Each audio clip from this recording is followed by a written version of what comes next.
Today we will see about phylum protozoa. ठीक है, protozoa. ना प्रोटोजोआ, ठीक है। तो प्रोटोजोआ जो देख रहे हैं, ठीक है, तो प्रोटोजोआ जो है टर्म कौन दिया था? तो term was coined by protozoa, term was coined by Goldfuss. ठीक है, तो याद रखें कि कौन टर्म दिया था प्रोटोजोआ था? टर्म, तो गोल्डफस फर्स्ट। इसके बाद सेकंड, इसके स्टडी को क्या कहते हैं? Study of protozoa. ठीक है, प्रोटोजोआ के स्टडी करते हैं उसको क्या कहते हैं? तो इसको कहते हैं प्रोटोजूलॉजी। ठीक है, जूलॉजी कहते हैं लेकिन प्रोटो लगा देना है। तो study of protozoa is known as protozoology. ठीक है, और प्रोटोजोआ जो है सबसे पहले स्टडीड कौन किया था प्रोटोजोआ के बारे में? तो प्रोटोजोआ फर्स्टली स्टडीड बाय, तो ये याद रखना है, एंटनी वॉन ल्यूवेनहुक ने किया था सबसे पहले। ठीक है, तो प्रोटोजोआ जो है सबसे पहले स्टडी कौन किया था? It was firstly studied by Antony van Leeuwenhoek. ठीक है, तो याद रखेंगे कि प्रोटोजोआ जो है term was coined by Goldfuss, study is known as protozoology and firstly discovered, firstly इसका स्टडी कौन किया था? स्टडीड बाय, तो याद रखना एंटनी वॉन ल्यूवेनहुक। इसीलिए आप कह सकते हैं एंटनी वॉन ल्यूवेनहुक को he is known as the father of, Leeuwenhoek जो है इनको कहते हैं फादर ऑफ प्रोटोजूलॉजी। ठीक है, प्रोटोजूलॉजी के इनको क्या कहते हैं? इसीलिए फादर कहते हैं। ठीक है, नेक्स्ट अब हम देखेंगे क्या कि एनिमल किंगडम जो है, ठीक है, उसमें बताए थे, ठीक है, सिंगर ने जो इसको किया था, ठीक है, यू सिंगर, ठीक है, इन्होंने इसको क्लासिफाई किया था तो 10 मेजर फाइलम्स में, उसमें एक फाइलम प्रोटोजोआ है। हालांकि protozoa is a unicellular eukaryotes, protozoa क्या है? यूनिसेलुलर यूकैरियोट्स है। ठीक है, पहले पढ़ते थे इसमें, लेकिन बाद में इसको कहां रख दिया गया? प्रोटिस्टा में अलग। ठीक है, लेकिन हम इसी में पढ़ रहे हैं, तो उनके अनुसार जो है अगर देखेंगे तो इसको it is third largest phylum है। अगर इस सारे फाइलम को इंक्लूड करें तो it is the third largest phylum. Protozoa जो है ये कितना है? थर्ड लार्जेस्ट फाइलम है। कहां पर? Of animal kingdom. तो एनिमल किंगडम में पहले रखते थे, ठीक है, एनिमल किंगडम में पहले रखते थे, लेकिन अब इसको एनिमल किंगडम में जनरली का नहीं रखते हैं, अब इसको प्रोटिस्टा में रखते हैं। लेकिन उस समय जब रखे थे तो इसको किसमें रखा गया था? थर्ड लार्जेस्ट फाइलम था। ठीक है, it was the third largest phylum. ठीक है, तो फर्स्ट कौन सा था? यानी फर्स्ट लार्जेस्ट फाइलम है दैट इज आर्थ्रोपोडा फाइलम है। सेकेंड लार्जेस्ट फाइलम कौन सा है? पढ़ेंगे मोलस्का। थर्ड इसको रखा गया था, एनिमल सबसे ज्यादा यही है। ठीक है, तो third largest phylum of animal kingdom is that is protozoa. ठीक है, और ये प्रोटोजोआ जो देखेंगे, ठीक है, तो प्रोटोजोआ, ठीक है, तो प्रोटोजोआ अगर देखेंगे तो ये दो देख रहे हैं, प्रोटोज, ठीक है, और जून। ठीक है, प्रोटोज और जोना कहते हैं इसको, जून और जोना, आप कुछ भी कहिए, जून। ठीक है, दो वर्ड से बना है, प्रोटोज और जोना और जून। ठीक है, तो प्रोटोज मतलब होता है फर्स्ट, और आप कह सकते हैं अर्लीस्ट। ठीक है, प्रोटोज को क्या कहेंगे? आप कहेंगे फर्स्ट, इसी को कह सकते हैं अर्लीस्ट, इसी को आप कह सकते हैं प्रिमिटिव, प्रिमिटिव सबसे पुराना, और जून मतलब एनिमल। तो नाम से लग रहा है, क्या लग रहा है नाम से? कि they were the most primitive, they were the most primitive. ठीक है, मोस्ट प्रिमिटिव, यही ना, most primitive animals, most primitive animals of animal kingdom. तो उस समय एनिमल किंगडम का, हालांकि हम बार बार बोल रहे हैं अब एनिमल किंगडम में नहीं रखा गया, क्योंकि एनिमल किंगडम में मल्टीसेलुलर का रखा गया, यूनिसेलुलर में नहीं।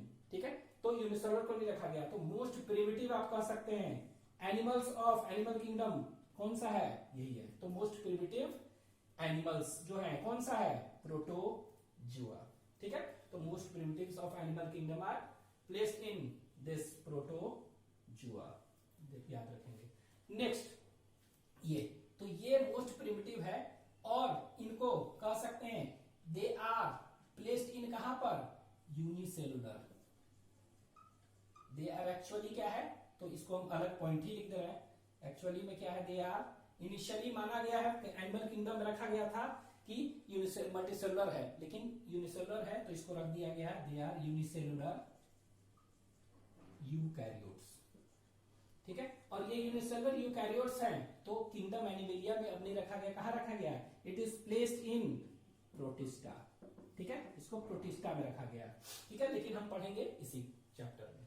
ठीक है, नेक्स्ट यूनिसेलुलर है। अब हम देखेंगे इतना।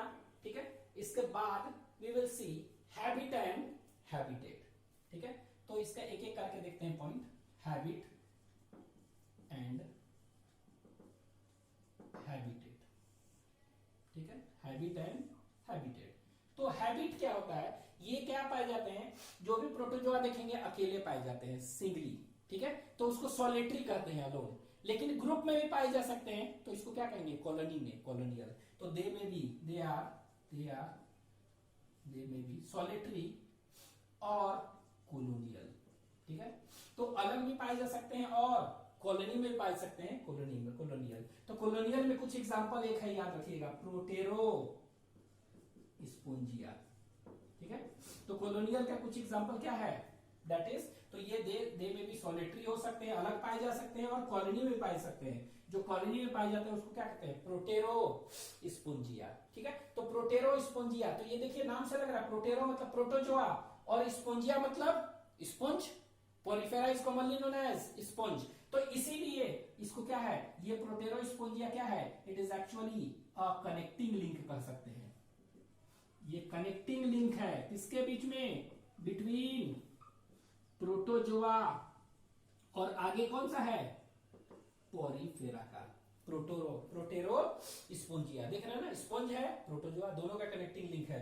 तो ये जो है ना, ये क्या पाया जाता है, ये सिंगली नहीं पाया जाता है, ये कॉलोनी में पाए जाते हैं। तो दे में बी हैबिटेट हैबिट देखेंगे क्या है, दे में बी सॉलिटरी और कॉलोनियल। ठीक है, पहला। हैबिटेट देखेंगे कहां पाए जाते हैं, तो ये कोई भी ऐसा जगह नहीं है जो कि नहीं पाए जाते हैं, सभी जगह पाए जाते हैं। तो वैसे एनिमल जो कि सभी जगह पाए जाते हैं उसको कॉस्मोपॉलिटन कहते हैं और वर्ल्ड वाइड। तो दे आर कॉस्मोपॉलिटन और वर्ल्ड वाइड इन डिस्ट्रीब्यूशन। ठीक है, तो इसको कॉस्मोपॉलिटन एक टर्म यूज करते हैं, दे आर कॉस्मोपॉलिटन और वर्ल्ड वाइड, सभी जगह पाए जाते हैं, कोई ऐसा जगह नहीं होता है। ठीक है, तो दे आर कॉस्मोपॉलिटन और वर्ल्ड वाइड इन डिस्ट्रीब्यूशन। इसका कहने का मतलब क्या हुआ, that is they are found in, कहां पर, they are found in aquatic, पानी में पाए जाते हैं, दे आर एक्वेटिक, पानी में पाए जाएंगे प्रोटोजोआ। ठीक है, इसके बाद टेरेस्ट्रियल, ठीक है, लैंड वगैरह में पाए जाते हैं। ठीक है, तो एक्वेटिक, दे में बी टेरेस्ट्रियल। ये क्या हो सकते हैं, ये फ्री लिविंग भी है, ये फ्री लिविंग भी है। ठीक है, फ्री लिविंग, जैसे कि अमीबा कह सकते हैं, दे आर फ्री लिविंग। ठीक है, एक्चुअली में पानी में पाए जाते हैं, फ्री लिविंग। और ये क्या हो सकते हैं, ये पैरासाइट्स भी हो सकते हैं, ये दूसरे पर भी डिपेंड कर सकते हैं, दे में बी पैरासाइट्स। ठीक है, ये भी हो सकते हैं, जैसे कि प्लाज्मोडियम पढ़ेंगे, प्लाज्मोडियम वाइवेक्स जो कि मलेरिया करता है। ठीक है, प्लाज्मोडियम, तो ये मलेरिया जो करता है, मलेरियल पैरासाइट कहते हैं इसको, प्लाज्मोडियम, और ये मलेरिया करता है तो इसीलिए क्या कहते हैं इसको, मलेरियल पैरासाइट। ठीक है, तो ये मलेरियल पैरासाइट हो गया प्लाज्मोडियम। तो प्लाज्मोडियम क्या है, पैरासाइट्स भी होते हैं। ठीक है, और भी पैरासाइट्स हैं, बहुत सारे पैरासाइट्स हैं, इसमें देखेंगे नोजेमा एक पैरासाइट होता है। ठीक है, तो बहुत सारे देखेंगे एग्जांपल। तो ये कॉस्मोपॉलिटन इन डिस्ट्रीब्यूशन है। ठीक है, नेक्स्ट इज बॉडी ऑर्गेनाइजेशन। तो बॉडी ऑर्गेनाइजेशन मतलब, कहने का मतलब क्या होगा, level of organization. Body organization मतलब क्या होगा, आप लेवल ऑफ ऑर्गेनाइजेशन को कह सकते हैं। तो लेवल ऑफ ऑर्गेनाइजेशन हम बताए थे, सेलुलर लेवल पोरिफेरा, ठीक है, टिश्यू लेवल बताए थे, tissue grade Coelenterata Ctenophora, organ system बताए थे ना। तो उसी में अगर हम देखेंगे कि प्रोटोजोआ में कैसा होता है तो आप वहां भी ऐड कर सकते हैं। इसमें होता है प्रोटोप्लाज्मिक लेवल, सेलुलर है पहला, कौन सा था, सेलुलर, फिर टिश्यू, ऑर्गेन सिस्टम। तो सेलुलर से पहले क्या असेलुलर कह सकते हैं ना, तो इसमें असेलुलर चाहे प्रोटोप्लाज्म होता है, प्रोटोप्लाज्मिक। तो यहां पर हम कह सकते हैं कि बॉडी ऑर्गेनाइजेशन क्या है, बॉडी ऑर्गेनाइजेशन, ठीक है। तो बॉडी ऑर्गेनाइजेशन अगर देख रहे हैं, ठीक है, क्या है, बॉडी ऑर्गेनाइजेशन, ठीक है। तो बॉडी ऑर्गेनाइजेशन अगर देखेंगे, ठीक है, ये बॉडी ऑर्गेनाइजेशन, तो बॉडी ऑर्गेनाइजेशन कैसा होगा, इसको कहते हैं असेलुलर, सेलुलर नहीं है, असेलुलर, और इसी को कहेंगे प्रोटोप्लाज्मिक लेवल, ठीक है। वहां क्लासिफिकेशन में नहीं बताए थे, तो वही याद रखिएगा, cellular, tissue grade, tissue level, organ system, और उससे पहले आप कह सकते हैं प्रोटोजोआ में कैसा, असेलुलर और प्रोटोप्लाज्मिक लेवल कह सकते हैं, ठीक है। तो लेवल ऑफ ऑर्गेनाइजेशन मतलब बॉडी ऑर्गेनाइजेशन ये है, ठीक है। तो ये क्या है कि ये कैसा होता है, असेलुलर होता है, ठीक है। असेलुलर कौन बताया, डोबेल ने। तो डोबेल एक साइंटिस्ट थे, इन्होंने क्या कहा कि ये प्रोटोजोआ जो है, ठीक है, ये जो प्रोटोजोआ है इसको हम कह सकते हैं, this protozoa can be considered as, ठीक है, यूनिसेलुलर और मल्टीसेलुलर दोनों। इन्होंने क्या है, यूनिसेलुलर और मल्टी सेलुलर दोनों कंसीडर कर सकते हैं, ठीक है। ये कैसे, तो इन्होंने क्या कहा डोबल ने कि मॉर्फोलॉजिकली इट इज यूनिसेलुलर। इन्होंने क्या कहा कि मॉर्फोलॉजी देखेंगे तो एक सेल का बना है ना, तो इसीलिए क्या कर दिया गया, यूनिसेलुलर कर दिया गया, ठीक है। लेकिन एक ही सेल क्या देखते हैं, एक ही सेल के अंदर सारे फंक्शन हो रहे हैं, डाइजेशन, डाइजेस्टिव सिस्टम हो रहे हैं, रेस्पिरेशन हो रहा है, एक्सक्रीशन हो रहा है, प्रोडक्शन, सब कुछ कर रहा है ना। तो one cell is performing, single cell is performing all the vital functions, ठीक है। मल्टीसेलुलर वाला काम मतलब डिवीजन ऑफ लेबर है ना, तो इसीलिए मॉर्फोलॉजिकली, फिजियोलॉजिकली, ठीक है, फिजियोलॉजिकली क्या है, मतलब कि सारे काम हो रहा है ना, division of labour is present, division of labour हो रहा है यहां पर, ठीक है, इसीलिए इसको मल्टीसेलुलर इन्होंने कहा। तो एक्चुअली में कह सकते हैं इसमें कैसा होता है, सेलुलर लेवल नहीं करके क्या कहेंगे, असेलुलर और प्रोटोप्लाज्मिक लेवल होता है इसमें, और ग्रेड, ठीक है, और असेलुलर और प्रोटोप्लाज्मिक लेवल कहेंगे। और इन्होंने डोबल के अनुसार बताया, according to Dobell it is morphologically unicellular but physiologically it is multicellular, ठीक है, because it is single cell and it is performing all the vital functions, division of labour है इसीलिए फिजियोलॉजिकली, ठीक है, ये हो गया। इसके बाद बॉडी ऑर्गेनाइजेशन के बाद देखेंगे सिमेट्री, ठीक है, वी विल सी सिमेट्री, क्या कहते हैं, सिमेट्री। तो सिमेट्री कैसा होगा देखे थे, असिमेट्रिकल, सिमेट्री कैसा होगा, असिमेट्रिकल होगा, इसको डिवाइड हम नहीं कर सकते, लेकिन एक्सेप्ट हम बताए थे कौन सा, एक है वर्टिसेला, जिसमें कि कैसा होता है बता चुके हैं, जिसमें कि रेडियल सिमेट्रिकल, ठीक है। तो ये वर्टिसेला है जिसमें कि कैसा सिमेट्रिकल है, रेडियल सिमेट्रिकल होता है, ठीक है। तो ये याद रखेंगे। सिमेट्री के बाद हम देखेंगे जनरल बॉडी सरफेस, ठीक है, इनका जनरल बॉडी सरफेस, ठीक है, जनरल बॉडी सरफेस, ठीक है। तो इनका जनरल बॉडी सरफेस देखते हैं, ठीक है, कैसा होगा जनरल बॉडी सरफेस। तो जनरल बॉडी सरफेस मतलब क्या होगा, ठीक है। तो ये जनरल जो बॉडी सरफेस देखेंगे, ठीक है, तो ये क्या होगा, ये जनरल बॉडी सरफेस है, देख रहे हैं। तो दिस जनरल बॉडी सरफेस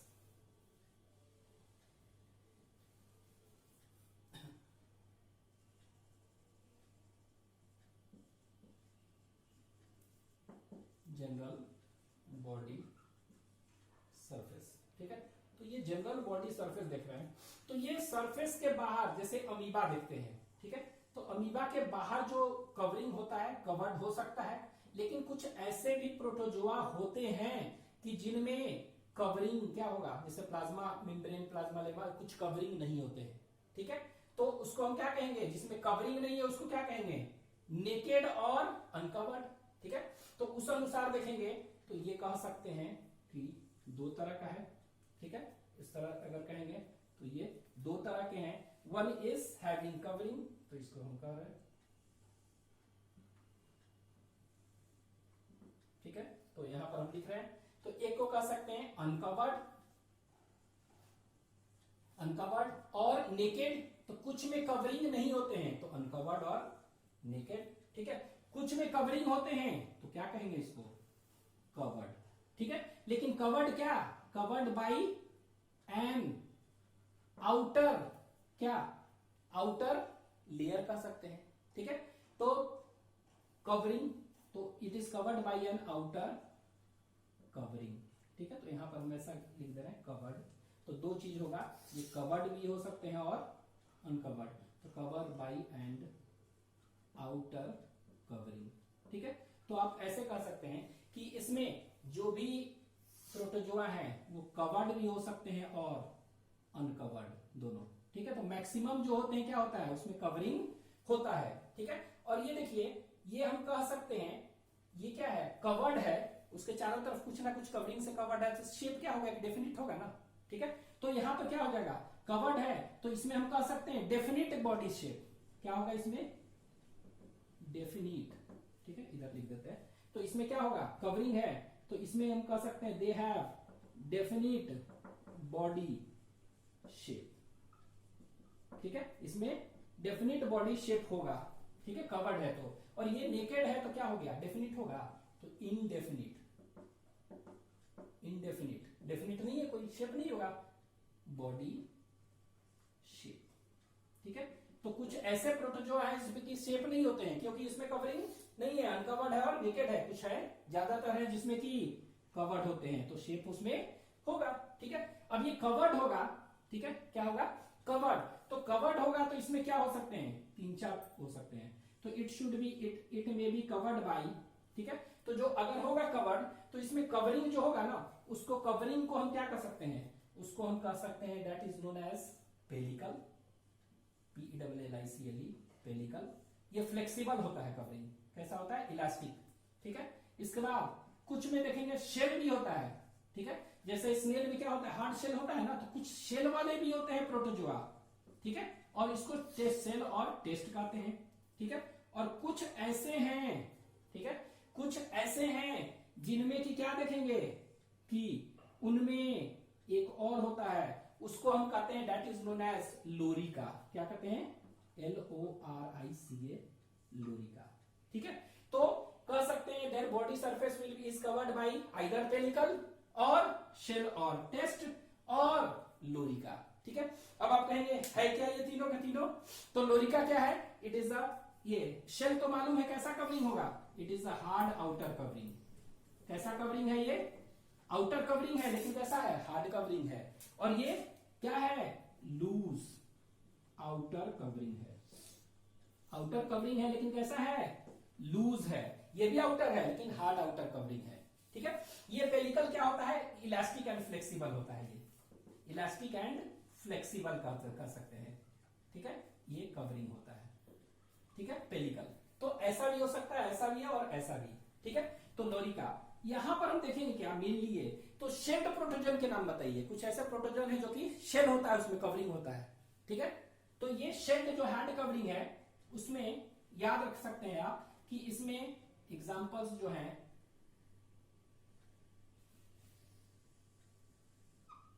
ठीक है। तो इसमें जो है एग्जांपल्स देखेंगे कुछ, तो ये हार्ड जिसमें सेल होगा ये, ठीक है। तो जिसमें शेल होगा तो इसमें तीन याद रखेंगे, ठीक है, ये दो, ठीक है। अब देखिए ये शेल जो होगा हार्ड कवरिंग, ये हो सकता है कैल्शियम कार्बोनेट का बने, CaCO3 मतलब क्या हुआ, CaCO3 कहने का मतलब it is made up of either calcium carbonate, ठीक है। तो ये कैल्शियम कार्बोनेट का बना हो, और ये हो सकता है क्या का बना हो, सिलिका का बना हो, ठीक है। तो शेल जो हो सकता है कैल्शियम कार्बोनेट का हो और सिलिका का हो, ठीक है। तो कैल्शियम कार्बोनेट का अगर शेल होगा तो वैसे प्रोटोजोआ को हम एक नाम देते हैं फोरामेनिफेरा, FORAMINIFERANS, फोरामेनिफेरंस। तो ये जो ग्रुप ऑफ क्या है, ये जो भी ग्रुप ऑफ प्रोटोजोआ है उसको क्या कहते हैं, फोरामेनिफेरंस कहते हैं, ठीक है। क्या कहते हैं, फोरामेनिफेरंस, ठीक है। यहां पर देखेंगे सिलिका हो तो उसमें दो जगह, तो सिलिका इज प्रेजेंट इन, तो सिलिका होगा ना तो उसमें भी सिलिका जहां पर प्रेजेंट होगा, सिलिका का शेल, वहां पर एग्जांपल कहां होता है, तो दो याद रखेंगे ग्रुप। एक को कहते हैं that is known as radiolarians, protozoa का नाम है रेडियोलेरियन कहेंगे, रेडियोलेरियंस में पाया जाएगा, ठीक है। और एक और है उसको कहते हैं हेलियोजोएंस, हेलियोजोएंस, HELIOZOENS। तो आपको याद रखना होगा कि फोरामिनिफेरंस कौन सा ऐसा प्रोटोजोआ है जिसमें कि कैल्शियम कार्बोनेट का शेल है, तो आंसर विल बी फोरामिनिफेरस। किसमें है, सिलिका का शेल है, रेडियोलेरियंस और हेलियोजोएंस, ठीक है। तो इसमें कुछ एग्जांपल्स भी याद रखेंगे, जैसे हेलियोजोएंस में कुछ एग्जांपल्स हम यहां लिख रहे हैं, इसको कहते हैं एक्टिनो, PHRYS, एक्टिनोफ्राइज कहते हैं। तो एक्टिनोफ्राइज एक ऐसा एनिमल है जो कि किसमें आएगा, इसमें, ठीक है। तो इसमें एक एग्जांपल याद रखना है एक्टिनोफ्राइज, ठीक है। उसी तरह फोरामिनिफेरंस में भी एग्जांपल्स देखेंगे, तो इसमें जो आता है इसको कहते हैं एल्फीडियम, ELPHIDIUM, क्या कहते हैं, ELPHIDIUM, एल्फीडियम, ठीक है, याद रखना पड़ेगा। इसको कहते हैं पॉलीस्टोमेला, POLYSTOMELLA, तो नाम से लग रहा, पॉली मतलब बहुत सारा, स्टोन मतलब माउथ, बहुत सारा माउथ इनमें होता है, ठीक है। इसको ग्लोबरी जेनेना, नेक्स्ट इज ग्लोबी जेरिना, तो दूसरा एक और एग्जांपल याद रखेंगे इसमें, ग्लोबी, GLOBIGERINA, ग्लोबी जेरेना, ठीक है। नेक्स्ट जो देखेंगे, ठीक है, कोलोजम, इसमें कोलोजम, COLLOJDUM, कोलोजम, ठीक है। दूसरा याद रख सकते हैं अकैंथोमेट्रा, अकैंथोमेट्रा। एक और एग्जांपल है दैट इज नोन एज यूगलाइफा भी कहते हैं। तो ये मेन इंपॉर्टेंट याद रखिएगा, ये और यूगलाइफा,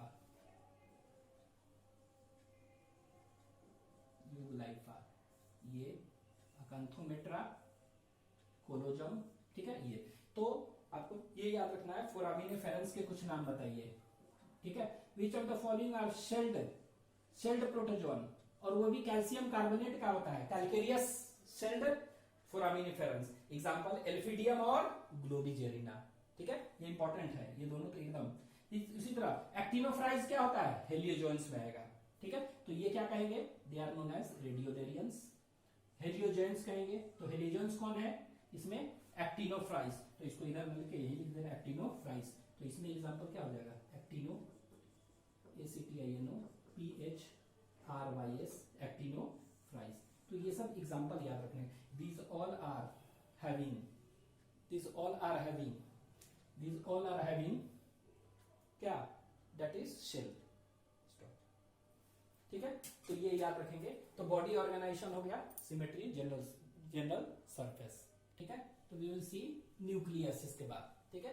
तो न्यूक्लियस जो देखेंगे इसमें प्रोटोजोआ में, इन प्रोटोजोआ न्यूक्लियस इज प्रेजेंट, और ये न्यूक्लियस जो होगा, ठीक है, ये न्यूक्लियस जो होंगे, एक न्यूक्लियस हो सकते हैं। तो एक न्यूक्लियस होगा तो क्या कहेंगे इसको, यूनिन्यूक्लिएट, ठीक है। तो कुछ प्रोटोजोआ ऐसे हैं जिसमें एक न्यूक्लियस होगा बस, ठीक है। दो हो सकते हैं तो क्या कहेंगे इसको, बाइन्यूक्लिएट, ठीक है। अगर ज्यादा होगा दो से तो क्या कहेंगे इसको, मल्टी न्यूक्लिएट, ठीक है। अगर दो से ज्यादा होगा तो क्या कहेंगे इसको हम, we will say multinucleate, ठीक है। तो दो या दो से ज्यादा भी हो सकते हैं। तो ये क्या हुआ, एक न्यूक्लियस है, अगर दो है, और ये क्या है, मिनी है दो, ठीक है, मल्टी न्यूक्लिएट। अब ये दो होगा, ठीक है, एक है तो ठीक है, यूनिन्यूक्लिएट, सिंगल। ये क्या होगा, अगर दो होगा तो ये इसको कहते हैं डाइमॉर्फिक होंगे। कैसे होंगे, ये दो होंगे तो इट इज डाइमॉर्फिक। तो नेम सजेस्ट कर रहा है कि मॉर्फोलॉजी इसके क्या होंगे, दो होंगे, ठीक है। लेकिन ये बहुत सारे हैं, तो ये सब बहुत सारे क्या होंगे, ये बहुत सारे हैं, सब एक जैसे होंगे, ठीक है। तो ये कह सकते हैं मेनी होगा तो इसको कहेंगे आइसोमॉर्फिक, क्या कहेंगे, आइसोसेम, आइसोमॉर्फिक, और डाई नहीं, मोनोमॉर्फिक, ठीक है। तो कहने का मतलब है कुछ ऐसे प्रोटोजोआ हैं जिसमें कि सिंगल, सिर्फ एक ही न्यूक्लियस है, यूनिन्यूक्लिएट। दो है लेकिन ये दोनों क्या है, अलग अलग हैं, दो इक्वल साइज के हैं, अनइक्वल साइज के हैं, तो हम कह सकते हैं डाइमॉर्फिक मतलब क्या हुआ, अनइक्वल साइज के न्यूक्लियस, ठीक है। और मल्टी न्यूक्लिएट है, बहुत सारा है न्यूक्लियस, लेकिन क्या है, सब के सब एक साइज के हैं, तो इसको आइसोमॉर्फिक कहेंगे। मतलब क्या होगा, इक्वल साइज का है तो क्या कहेंगे इसको, आइसोमॉर्फिक। तो ऐसा हो सकता है कंडीशन, ठीक है। अब ये डाइमॉर्फिक है, तो डाइमॉर्फिक है मतलब क्या होगा, दो अनइक्वल साइज के हैं, ठीक है। दो अनइक्वल साइज के हैं, तो दो अनइक्वल साइज के हैं तो एक क्या होगा, बड़ा होगा, एक छोटा होगा। तो बड़ा जो होगा उसको क्या कहेंगे, मैक्रोन्यूक्लियस, ठीक है। और जो छोटा होगा दैट इज नोन एज छोटा माइक्रो, तो माइक्रो न्यूक्लियस, ठीक है। तो दो तरह के न्यूक्लियस पाए जा सकते हैं, और वो इक्वल है क्या, अनइक्वल, अनइक्वल, ठीक है, इस तरह का। तो ये जो देखेंगे मैक्रोन्यूक्लियस, माइक्रोन्यूक्लियस, तो ये मैक्रोन्यूक्लियस जो है, ठीक है, दिस मैक्रोन्यूक्लियस बड़ा है, ठीक है, और ये माइक्रो छोटा, ठीक है। तो बड़ा वाला जो है इसका काम है ट्रॉफिक, इसका फंक्शन क्या है, ट्रॉफिक फंक्शन है, ठीक है। ट्रॉफिक फंक्शन मतलब कि मेटाबॉलिज्म करता है, it is responsible for metabolism. All the metabolic activities of this animal is controlled by macronucleus, ठीक है। जैसे कि पैरामीशियम में पाया जाता है, तो पैरामीशियम में क्या हो गया, मैक्रोन्यूक्लियस का काम क्या है, it controls what, metabolism. Metabolism मतलब क्या हुआ, all the various activities, respiration, excretion, कुछ भी हो, मेटाबॉलिक एक्टिविटीज ये, लेकिन रिप्रोडक्शन नहीं, reproduction is carried by this. तो इसका क्या फंक्शन है, तो इसका फंक्शन ट्रॉफिक फंक्शन है, इसका क्या है, जेनेटिकल फंक्शन। जेनेटिकल फंक्शन मतलब क्या होगा, इसका फंक्शन है रिप्रोडक्शन, रिप्रोडक्शन, ठीक है। तो हम कह सकते हैं ये कहां पर इस तरह का देखने को मिलता है, तो इस तरह का देखने को मिलता है दैट इज पैरामीशियम में। कहां पर, पैरामीशियम में। तो पैरामीशियम में देखेंगे क्या कि दो तरह के न्यूक्लियस है, ठीक है, दो तरह का माइक्रो न्यूक्लियस और मैक्रो, ठीक है, ये पैरामीशियम में। तो ये माइक्रो क्या है, माइक्रो जो है इट हेल्प्स इन रिप्रोडक्शन, ठीक है, whereas this macronucleus helps in metabolism, metabolic activities of body. So which nucleus controls metabolic activity in paramecium, macronucleus, which controls reproduction, micronucleus, ठीक है, ये हो गया।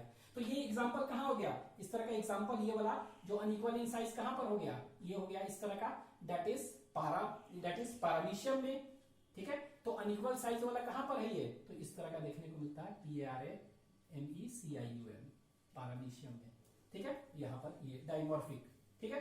आइसोमॉर्फिक, एक ही एनिमल है, उसमें बहुत सारा न्यूक्लियस है, ठीक है, एक ही एनिमल, जैसे कि ये पैरामीशियम का स्ट्रक्चर, ठीक है। तो इसको हम नीचे बनाते हैं कि पैरामीशियम का जो है ये अनइक्वल साइज, तो इस तरह का कहां पाया जाएगा, पैरामीशियम में। तो ये लीजिए इस तरह का कहां पर है ये, this structure is found in इस तरह का पैरामीशियम। तो पैरामीशियम का स्ट्रक्चर ये इस तरह का ऐसे है, ठीक है। तो इसमें देखेंगे एक न्यूक्लियस ऐसे है और एक न्यूक्लियस बीच में। तो ये जो बड़ा वाला है किडनी जैसा है ना, बीन से पेड, तो ये माइक्रो न्यूक्लियस है, मैक्रो न्यूक्लियस। और ये जो देख रहे हैं छोटा सा बीच में, माइक्रो न्यूक्लियस, ठीक है। और पैरामीशियम में पूरे बॉडी में क्या होता है, पूरे बॉडी में इस तरह से सीलिया होता है ऐसे, ठीक है। और यहां पर क्या होता है, इस तरह से एक माउथ होता है और अंदर जाके इस तरह, तो इसको सेल माउथ कहते हैं, सेल माउथ, ठीक है। और यहां पर अंदर जो जाके फायरिंग्स होगा, इस बार सेल एनस कहते हैं, ठीक है। तो सेल माउथ को साइटोस्टोम कहते हैं, ये ध्यान दीजिएगा। और इसको कहते हैं साइटोप्रोक्ट, एनस की तरह जो काम कर रहा है। तो खाना सेल माउथ से जाएगा और सेल एनस से ये साइटोप्रोक्ट इससे निकलेगा, ठीक है। ये हो गया आइसोमॉर्फिक, ठीक है। आइसोमॉर्फिक इस तरह का कहां पाया जाता है, तो याद रखना है पेलोमिक्सा एक प्रोटोजोआ है, पेलोमिक्सा में, ठीक है। और इसी को CHAOS चाउस कहते हैं, पेलोमिक्सा चाउस। तो इसमें हम देखेंगे इस तरह का है ऐसे, और इसमें बहुत सारे न्यूक्लियस हैं, सब कैसे हैं, एक ही जैसे, ठीक है। तो ये याद रखिएगा, दिस इज पेलोमिक्सा और चाउस, बहुत सारे न्यूक्लियस है और सारे न्यूक्लियस एक ही जैसा है, ठीक है। तो दिस इज यहां पर नेक्स्ट न्यूक्लियस के बाद कॉन्ट्रैक्टाइल वैक्यूल, कॉन्ट्रैक्टाइल वैक्यूल।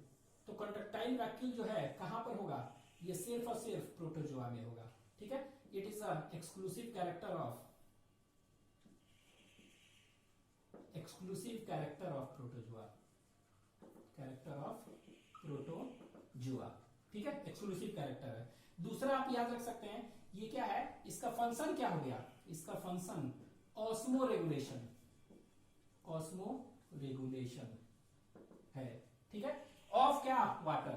तो अगर एक्सेस वाटर आ जाता है अमीबा में चाहे कुछ में, तो क्या करेगा, वो जमा होता है, बड़ा होता जाता है और बाहर निकल जाता है, ठीक है।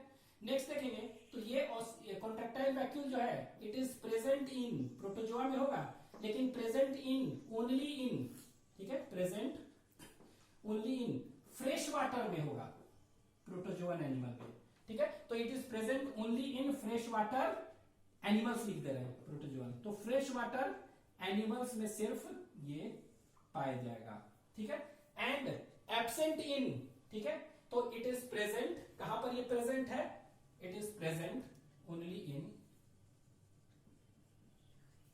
It is present only in fresh water animals और प्रोटोजोन्स, एंड